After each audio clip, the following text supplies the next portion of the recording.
Greetings, YouTube. Welcome back to the channel. If you are new to the channel, you know I love data. If you're old to the channel, you know I love data. And one of my favorite rank 3 6 stars that I have taken up this year by far is Diablo. And I never thought, like, if I could go back in time and tell myself, like, eventually you're going to take Diablo to rank 3, I'd be like, did I lose a bet? Am I quitting the game? Like, why? Why in the world would I do that? That makes no sense. But after the buff, especially if you run full suicides, he is incredible.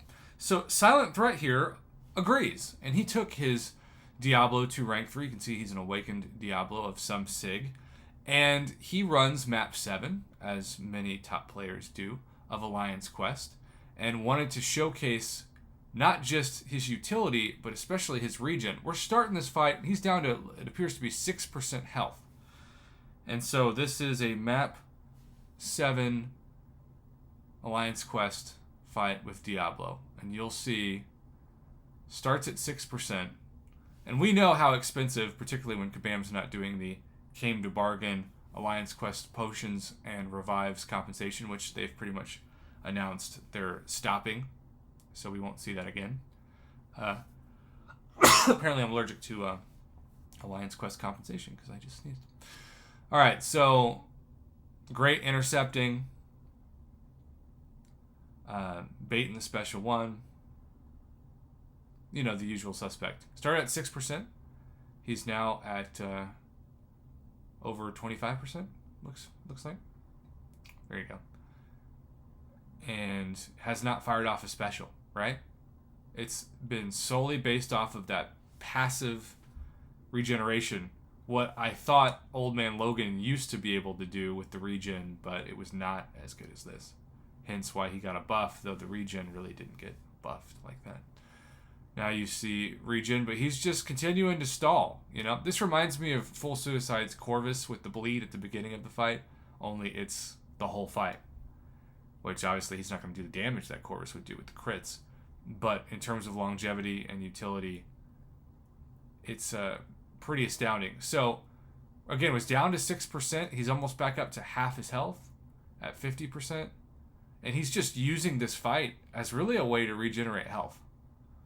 And when you think about how much that saves him in terms of units and potions, and eventually, if he were to lose that 6% health, revives, Diablo is just such a fantastic champion. What he's doing is he's actually waiting to knock him out because it is such an easy fight that he just wants to regen. That's why he hasn't fired off that special 3. That's why he hasn't knocked out her. He's only using the timer of the fight to control when he can stop doing his regen. So now he's down to 2%. He's allowing Mrs. Marvel to once again refill her health to where he can just casually keep going. And now the only thing he has to worry about is that timer. But the beautiful thing is, with that special 3, you know it's going to knock her out.